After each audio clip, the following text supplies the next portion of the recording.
هالشيء سر ومالن قف كوجو آمني أو حفتي يعني ندعي إن مالن سكفتنا وشيكتو إن النية تبتاماه وحمر ولي بجوكتنا قنيسة كدم وحيابا كوكين يعني تبكا هكوكن أدين قفك الربع إنه واني وحسن كوشيغو دad kana kala garo qofka waxasan ku sheegay kan khasaaraha ku dhiiriya kasba qalbiga qofka kula hadlaya inta aan la doodin ama ba aan isku dayin inaad muran kaga guuleysato hajaran xumaatada kuna bedel mar waliba wanaag waayo shayga rasmiga ah ee haraya waa wanaaga xumaataduna ma sii daa'imi doonto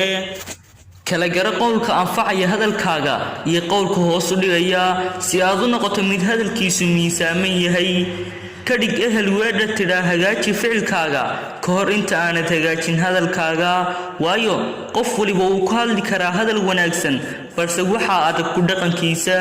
والسلام عليكم ورحمة الله وبركاته.